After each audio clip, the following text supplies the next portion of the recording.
Hello everyone, welcome to crack with MCQ. Crack with MCQ में आप सभी का स्वागत है। आज हम इस वीडियो में बात करेंगे बिहार दरोगा 1275 मेंस क्वेश्चन एनालिसिस करेंगे। इससे पहले हमने दो वीडियो प्री की डाल चुके हैं जो 17 दिसंबर 2023 को हुई थी। उनमें हमने बताया कि किस सब्जेक्ट से कितने क्वेश्चन आए थे और कौन सी बुक आपको फॉलो करना चाहिए।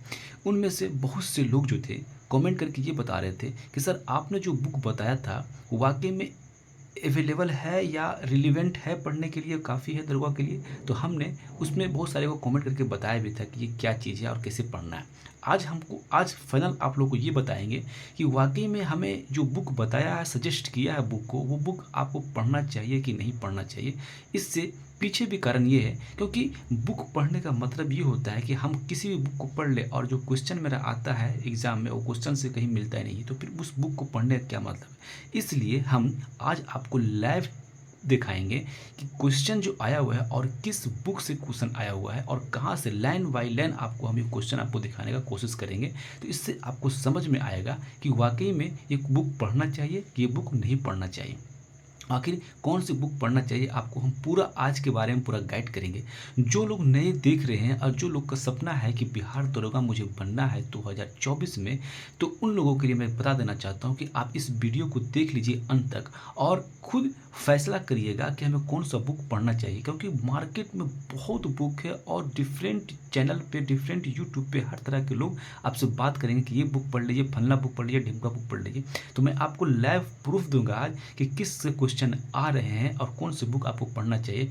आप भी समझदार हैं, आप भी ग्रेजुएट हो चुके हैं, तो आपको ये पता होगा कि क्यों पढ़ना चाहिए और कैसे पढ़ना चाहिए। ठीक है, तो मैं इसके बारे में ज़्यादा नहीं जाऊँगा। अगर आप लोग इस चैनल पे नए हैं तो इस चैनल को लाइक और सब्सक्राइब कर लीजिए, क्योंकि बिहार दरोगा से रिलेटेड जितने भी अपडेट होंगे यहाँ पे आपको पूरे अपडेट मिल जाएंगे और टाइम टू टाइम मिलेंगे।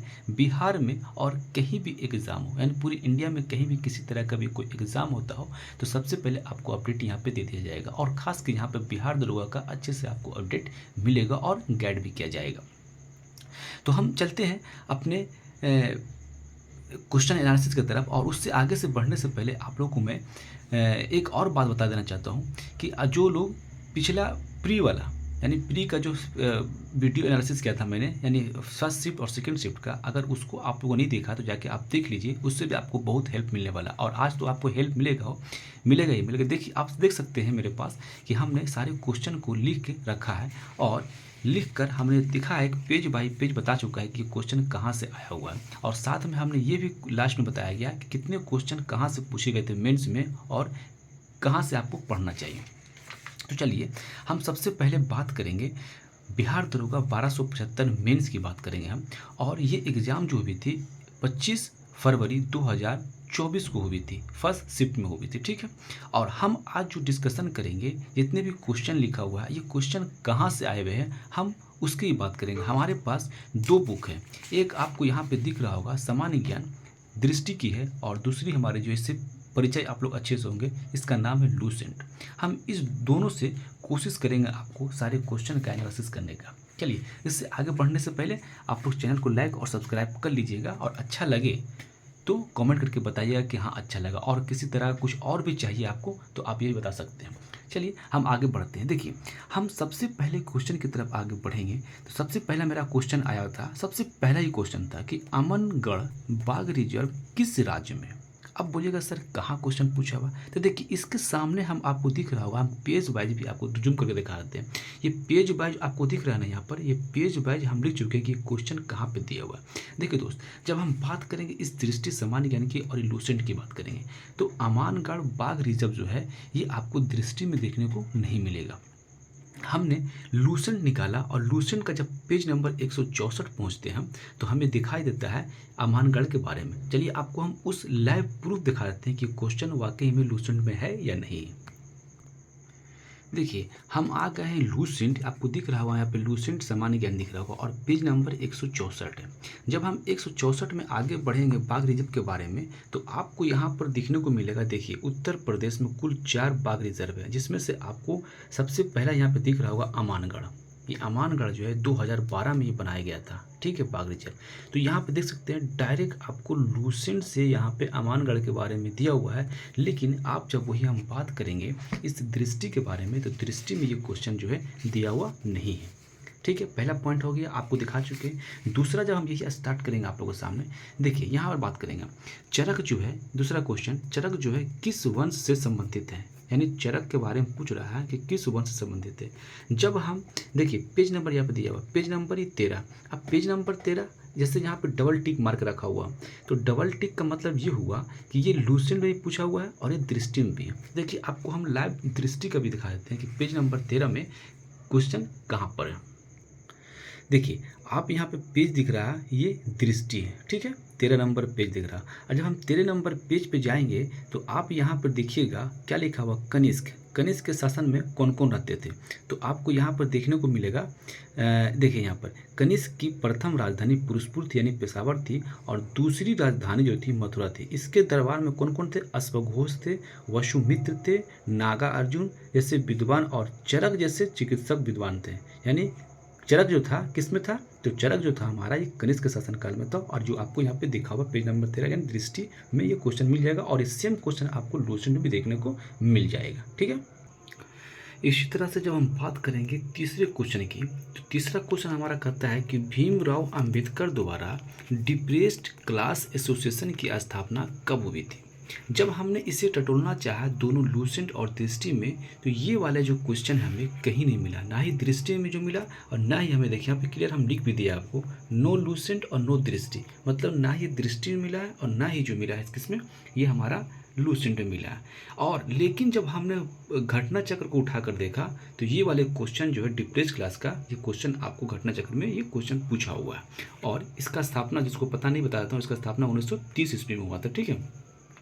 तो भीमराव अंबेडकर द्वारा डिप्रेस क्लास के एसोसिएशन की स्थापना कब हुआ, तो ये 1930 में। देखिए यहाँ पे बहुत से लोग को एक चीज़ और यहाँ पे कंफर्म हो जाएगा, मतलब और क्लियर हो जाएगा कि जो लोग कह रहे थे कमेंट में कि सर कि दोनों बुक पढ़ना ज़रूरी है क्या, तो मैं पहले ही बता चुका हूँ कि बहुत कुछ ऐसे हैं अभी आने वाला है कि जो लूसेंट में दिया हुआ है वो दृष्टि में नहीं है, और जो दृष्टि में दिया हुआ है वो लूसेंट में नहीं है। अब दोनों में नहीं है तो कहाँ पढ़िएगा, तीसरा आपको देखना पड़ेगा। तो तीसरा आपके पास है क्या, घटना चक्र है। इसलिए हमने कहा था दृष्टि घटना चक्र साथ में पढ़ना है आपको, समझ में आ गया। चलिए अब नेक्स्ट क्वेश्चन की तरफ चलते हैं। चौथा क्वेश्चन कहता है कि उपराष्ट्रपति को पद से कौन हटा सकता है। जब हमने इससे भी दोनों तरफ खोजा तो यहाँ ना ही हमको किस में मिला, ना लूसेंट में मिला और ना ही मुझे ये दृष्टि में मिला, दोनों में से कहीं नहीं मिला। लेकिन इसका आंसर बताता हूँ आपको कि राष्ट्रपति को, उपराष्ट्रपति को पद से हटा सकता है कौन, जो राज्यसभा का पैनल होता है वो हटा सकता है। तो ये आपको कहाँ मिलेगा, ये भी आपको घटना चक्र में अच्छे से मिल जाएगा। ये क्वेश्चन जाके आप देख लीजिएगा, हमने देख लिया है। नेक्स्ट क्वेश्चन आता है उत्कल दिवस किस राज्य में मनाया जाता है, ठीक है, और कब मनाया जाता है, यानी उत्कल दिवस जो है कब मनाया जाता है, ये क्वेश्चन था, किस राज्य में नहीं मनाया जाता है। तो ये क्वेश्चन जो है हमने जब खोजा लूसेंट में, तो लूसेंट में तो मिल गया, ये लूसेंट मिल गया है, लेकिन आपको जो है ये दृष्टि वाला जो बुक है इसमें आपको देखने को नहीं मिला। देखिए उत्कल दिवस 1 अप्रैल को मनाते हैं, आपको यहाँ पे दिख रहा होगा अच्छे से, हम क्या लिखा 1 अप्रैल, और आपको दिख रहा है यहाँ पर क्या ओनली लूसेंट मिला, यानी ये क्या लूसेंट मिला है। तो यहाँ से एक और क्लियर हो गया। देखिए ये यहाँ पे नहीं है, लेकिन आपको यहाँ पे देखने को मिल रहा है। अभी आपको और भी बताएंगे आगे कि इसमें जो मिल रहा है वो इसमें नहीं मिलेगा आपको, ठीक है। तो नेक्स्ट क्वेश्चन हमारा था कि आर्द्र भूमि दिवस कब मनाया था। देखिए आर्द्र भूमि दिवस 2 फरवरी को मनाया था, जो कि दृष्टि और लूसेंट दोनों में दिया हुआ है, ठीक है। नेक्स्ट क्वेश्चन कहता है कि सबसे बड़ा अशोक स्तंभ कहाँ स्थापित किया गया है। ये क्वेश्चन दृष्टि में भी ना मिला देखने को, और ना ही मुझे लूसेंट में देखने को ये क्वेश्चन मिला है। ये घटना चक्र में है क्वेश्चन, ये क्वेश्चन घटना चक्र का है और ये घटना चक्र में है भी, ठीक है। नेक्स्ट क्वेश्चन कहता है कि ज्वारनद मुख यानी एस्चुरी कौन सी नदी बनाती है। ये क्वेश्चन आपको लूसेंट में देखने को मिल गया, हमारा ये क्वेश्चन आपको कहाँ किस में मिल गया, दृष्टि में मिल गया। देखिए यहाँ पे पेज नंबर लिखा हुआ है कि ज्वारनद मुखी 154 पेज नंबर दिख रहा होगा। देखिए आपको एक बार दिखा दे लैब, आपको लग रहा होगा कि हम मजाक कर रहे हैं, तो आपको मैं लैब दिखा देता हूँ 154 पेज नंबर पर। देखिए आपको दिख रहा होगा पेज नंबर 154, और आपको हम ले चलते हैं यहाँ। देखिए आप यहाँ पे देख सकते हैं क्या लिखा हुआ है कि प्रायद्वीपीय पठार पर पश्चिमी की ओर बहने वाली नदियाँ ज्वारनद मुख यानी एस्चुरी का निर्माण करती है। इसमें से कौन कौन सी नदियाँ है? नर्मदा है, तापी है, शरावती है, मांडवी है, जुआरी है और भारतपुज है और पेरियार एवं पंबा नदी। तो इसमें आपको दिख रहा होगा क्लियर, ये सारे आपको क्लियर दिख रहा होगा। यहाँ पे देख सकते हैं आप, बहुत सारी नदी दिए हुए हैं, ऑप्शन में था। ठीक है, नेक्स्ट क्वेश्चन हमारा कहता है कि इब्न बतूता किस सदी में भारत आया था? ये लूसेंट में भी दिया हुआ है और ये हमारा दृष्टि में भी दिया हुआ है। तो आपको पेज नंबर 3 पे ही दिखा देते हैं आपको दृष्टि। ये आपको दिख रहा है यहाँ पे पेज नंबर 3 और आपको दिखा देते हैं इब्न बतूता। इब्न बतूता क्या लिखा हुआ? इब्न बतूता जो मोरक्को का रहने वाला था, इसके द्वारा लिखा गया यात्रा वृत्तांत रहला है, इसको अरबी भाषा में था। 14वीं शताब्दी में भारतीय उपमहाद्वीप के सामाजिक सांस्कृतिक जीवन के विषय में जानकारी देता है। ठीक है, 14वीं शताब्दी में ये बंदा आया हुआ था। ठीक है, तो ये आपको क्लियर समझ में आ गया। नेक्स्ट क्वेश्चन करता है कि विद्युत शक्ति का इकाई क्या है? जानते हो विद्युत शक्ति का इकाई 214 में दिया हुआ है, यानी दोनों में पूछा हुआ है। विद्युत शक्ति का इकाई जो है लूसेंट में देखने को आपको नहीं मिलेगा, आप जाके खोज लीजिएगा। विद्युत शक्ति की इकाई जो है ये आपको देखने को नहीं मिलेगा लूसेंट में, जबकि हमारा दृष्टि में ये चीज़ दिया हुआ। ठीक है, नेक्स्ट क्वेश्चन कहता है कि सभी अम्लों में पाए जाने वाला तत्व कौन सा है? तो ये हमारा किसी में नहीं मिला, ना ही हमको दृष्टि में मिला है और ना ही हमको किस में मिला है, ये दृष्टि, और ना ही जो हमारा लूसेंट में मिला है, किसी में नहीं मिला। नो लिखा हुआ यहाँ पे, क्लियर नहीं लिखा हुआ। प्रकाशिक तंतु किस नियम पर कार्य करता है? ये हमारा देखिए 224 नंबर पेज पे दिया हुआ है, जबकि दृष्टि DL लिखा हुआ है। दृष्टि और लूसेंट दोनों में ये क्वेश्चन है। आपको हम वो क्वेश्चन दिखाते हैं जो केवल दृष्टि में है और आपको वहाँ देखने को नहीं मिलेगा, क्या कहते हैं, लूसेंट में देखने को नहीं मिलेगा। ये क्वेश्चन उठाया था कि सुमेलित कीजिए, भारत का संघ था, राज्य था, नगर निगम था, ग्राम पंचायत था। तो ये हमारा दृष्टि में देखने को मिला, लेकिन लूसेंट में देखने को नहीं मिला। ये चीज़ हम जब मिलाने का कोशिश किए, होता है ना कि मैच द फॉलोइंग, मतलब 1 2 3 और 1 2 A B C करके था। तो इसमें ये जो था किस में था, केवल ये वाला जो था हमारा दृष्टि में देखने को मिला, जबकि हमारा ये अपना लूसेंट में देखने को नहीं मिला था। उसी तरह से जब हम आगे बढ़ते हैं, देखिए GI टैग किस संस्था द्वारा प्रदान किया जाता है? ये हमारा लूसेंट और दृष्टि किसी में नहीं है। ठीक है, बक्सर की युद्ध तो इस सब में मिला हुआ, सारा क्वेश्चन मिला हुआ है। क्वेश्चन देखिए यहाँ पर, देखिए पहाड़ों पर जल उबलता है, ये भी क्वेश्चन सब में पूछा हुआ है, यानी ये सब देख लीजिए लगभग। देखिए यहाँ पर पूंजीवादी अर्थव्यवस्था का मूल सिद्धांत क्या है? पूंजीवादी अर्थव्यवस्था का मूल सिद्धांत क्या है? तो ये हमारा डिस्कस किया हुआ है टॉपिक, लेकिन ये क्या उद्देश्य इसका है ये दिया हुआ नहीं है इसमें। ठीक है, उसी तरह से क्या है, डिमिट्रियस किसके समकालीन था?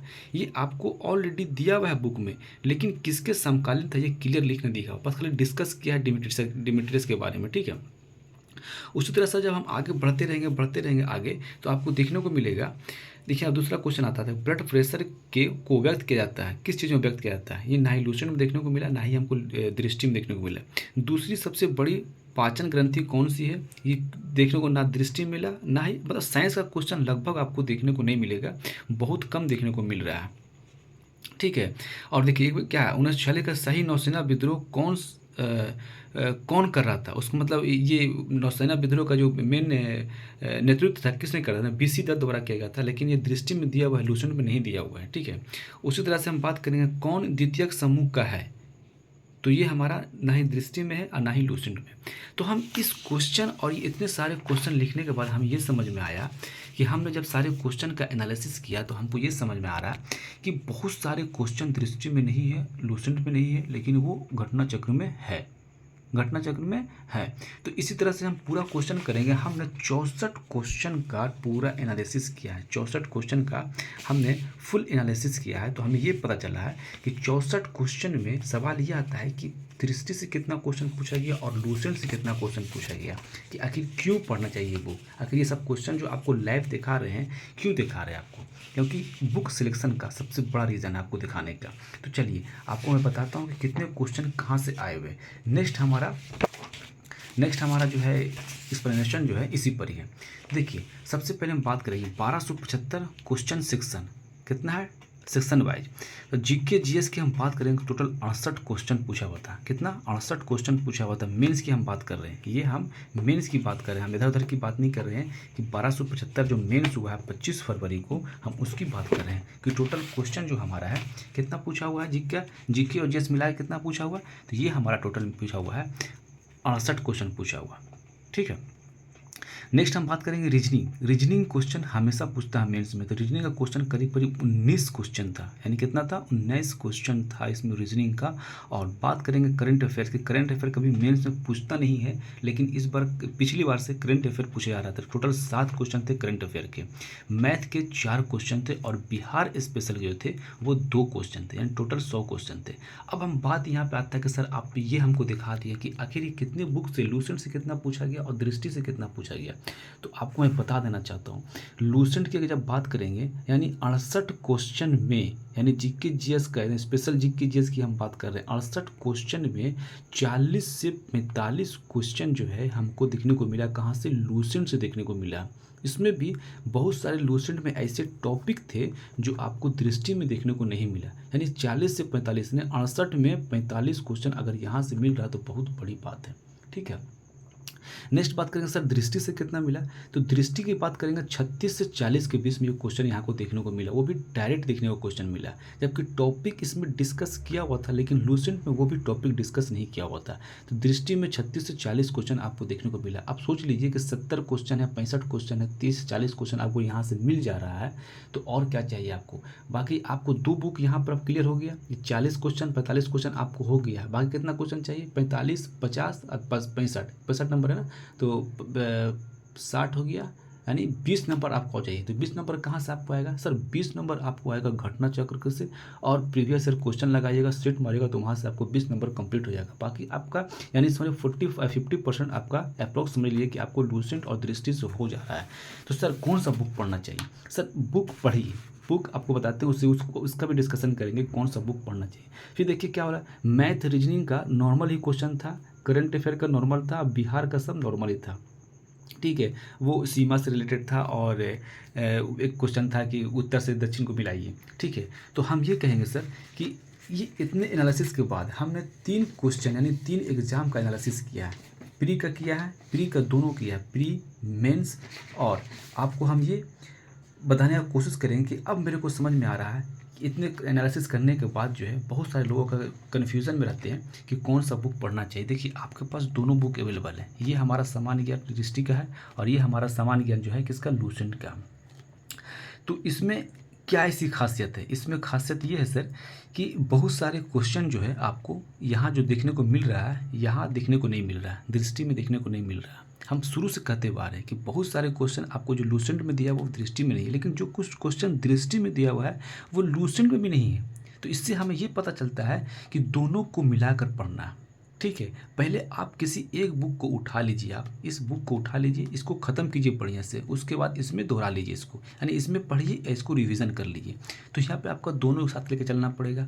और उसके बाद बचा एक और बुक एक्स्ट्रा लेना है आपको। तो कौन सा बुक लेना है आपको? तो एक घटना चक्र के बुक पढ़ना। घटना चक्र बुक सबको नहीं पढ़ना है, मैं फिर से कह रहा हूँ, घटना चक्र बुक सबको नहीं पढ़ना। आप हिस्ट्री, साइंस, ज्योग्राफी, पॉलिटी का उठा लीजिए, काफ़ी है। बाकी आपका बात रहा इकोनॉमी का, तो वो कहीं नॉर्मल नोट से भी आपको क्लियर हो जाएगा। इसमें भी नोट दिया हुआ, अच्छा दिया हुआ है, तो इसमें से आपका काम हो सकता है, बढ़िया से हो सकता है। ठीक है, तो ये हमारा हो गया। बाकी प्रीवियस ईयर क्वेश्चन लगाइएगा, और दूसरा प्रैक्टिस सेट, और तीसरा जो हमारा आता है सबसे बड़ा करंट अफेयर। अगर आप इतना कर लेते हैं, लूसेंट हो गया, उसके बाद हो गया हमारा लूसेंट या दृष्टि दोनों को मिलाकर घटना चक्र हो गया, और प्रीवियस ईयर क्वेश्चन हो गया पूरा, और तीसरा जो हमारा आता है चौथा करंट अफेयर आता है। करंट अफेयर का बहुत योगदान है, तो आप यहाँ से आप कंप्लीट कर सकते हैं। हमने बहुत सारे लोगों ने कमेंट करके बताया था कि सर आप मेरे को बुक लिस्ट भी बता दीजिए, तो बुक लिस्ट का एक स्पेशल वीडियो लेकर आऊँगा आप लोग के सामने। ठीक है, वो बताऊँगा। लेकिन आज जो हमने एक्सप्लेनेशन किया है कि इससे हमको ये पता चलता है कि इससे नैया पार कर सकते हैं। ठीक है, ये जितने दिए हुए हैं इससे आप नैया अपना लगा सकते हैं और एक सीट अपना कंफर्म कर सकते हैं, बशर्ते अगर आपको पढ़ना आ जाए तो दोनों को। ठीक है, मार्केट में बहुत भटकाव है, आप उससे बचिए। आप कोई भी एक बुक उठा लीजिए, उसको अपना बना लीजिए, रट जाइए, एग्ज़ाम निकल जाएगा। ज़्यादा भाग दौड़ बहुत ख़राब है। ये कोचिंग कर लीजिए, फलना कोचिंग कर लीजिए, ढिंका कोचिंग कर लीजिए, कुछ नहीं होता है। आप कोचिंग भी कीजिएगा तो आपको रटना अपने ही से पड़ेगा, आपको रटना अपने ही से पढ़ने पड़ेगा, कोई नहीं रटाने वाला है आपको। ठीक है, अब कोचिंग में ऐसा नहीं कि घोल के पिला देगा आपको। भाई कोचिंग में 20-20 हज़ार 25 लड़का लोग ऑनलाइन पढ़ते हैं, सबका सिलेक्शन नहीं होता। 1200 1500 2000 का वैकेंसी होता है, उसी का सिलेक्शन होता है। तो रटना पड़ेगा आपको ही, पढ़ना पड़ेगा आपको ही। तो आप चुपचाप से अपना किसी बुक को उठा लीजिए, पहले जो आपको अच्छा लगता है पढ़ने में। ये पढ़ने में अच्छा लगता है, बहुत सारे लोग ये कह रहे सर कुरान बुक कैसा होता है, सर कुरान भी ठीक बुक है, आप उसको भी पढ़ सकते हैं, लेकिन किसी एक कुरान के साथ किसी एक को एक्स्ट्रा ऐड कर लीजिएगा उसमें, तो उससे भी आपका काम हो जाएगा। ठीक है, तो ये तो बात हुई बुक की। ठीक है, तो बुक के लिए सोचना नहीं है आपको, कोई भी एक बुक उठा लीजिए, सब बुक अच्छा है, किसी में कम किसी में ज़्यादा, इसलिए कह रहा हूँ कि 2 बुक अपना किसी को उठा लीजिए, कुरान हो, लूसेंट हो, दृष्टि हो, किसी को भी उठा लीजिए, आपको देखने में, आप पढ़ने में जो अच्छा लगता है उसी को आप पढ़िए। ठीक है, तो ये हमारा हो गया तीन एग्ज़ाम, यानी 3, एक प्री हो गया, प्री का हो गया 2 सेट किया, यानी फर्स्ट शिफ्ट सेकेंड शिफ्ट कर दिया और मेंस का कर दिया। तो आप लोग को आशा करते हैं कि आप लोग को अच्छा लगा होगा और आपको बहुत सारा कन्फ्यूज़न जो था वो दूर हो गया होगा। फिर भी अगर कोई कन्फ्यूज़न रह जाता है तो आप मेरे कमेंट करके बता दीजिएगा, हम आपको पूरा कोशिश करेंगे उस कमेंट को रिप्लाई करने का और जो भी प्रॉब्लम आपको हो रहा है वो पूरा करने का। जो लोग नए हैं इस चैनल पे आप उसको लाइक और सब्सक्राइब कर लीजिएगा, क्योंकि आपको हर तरह का अपडेट आपको यहाँ मिल जाएगा। और अगर आप लोग लूसेंट पढ़ना चाहते हैं तो ये भी कमेंट करके बता दीजिएगा, आपको हम लूसेंट पढ़ाने के लिए भी तैयार हैं, जिसको पढ़ने नहीं मन लगता है। जो लोग नए इस बार 2024 में बैठने वाले हैं दरोगा में, तो उसको मैं बता देना चाहता हूँ, आप लोग लग जाइए, अभी आपके पास टाइम है, दिसंबर में कन्फर्म एग्ज़ाम हो जाएगा, 2200 वैकेंसी आ रहा है, आप लोग लग जाइए। जो लोग पुराने हैं वो रिवीजन करते रहिए, आपका रिवीजन बहुत ज़रूरी है। और जो नए हैं पहले पढ़िए, पहले सिलेबस का ख़त्म कीजिए। अरे भाई पहले एक आपके पास लूसेंट है, इसको पहले ख़त्म तो कीजिए, ये आपका सिलेबस है, सिलेबस ख़त्म कीजिए। सिलेबस ख़त्म नहीं होगा तो कैसे एग्ज़ाम निकलेगा। ठीक है, तो सबसे पहले सिलेबस ख़त्म कीजिए। और जो लोग पुराने हैं पढ़ चुके हैं उनको तो वो रिवीजन करने की ज़रूरत है। ठीक है, तो जो लोग नए हैं, जो जुड़ना चाहते हैं, जिसका सपना है दरोगा बनने का, तो इस चैनल को लाइक कर लीजिएगा, सब्सक्राइब कर लीजिएगा, क्योंकि आपको हम हर अपडेट आपको देने वाले हैं। ठीक है, किसी तरह का कोई कन्फ्यूज़न है तो आप मेरे से संपर्क कर सकते हैं। टेलीग्राम का डिस्क्रिप्शन में दिया हुआ लिंक, वहाँ भी जुड़ सकते हैं आप, और आप मेरे को कमेंट करके बता सकते हैं, उसका रिप्लाई हो सके तो बहुत जल्द आपको दे दिया जाएगा। ठीक है, चलिए आज के लिए इतने ही। जय हिंद, जय भारत।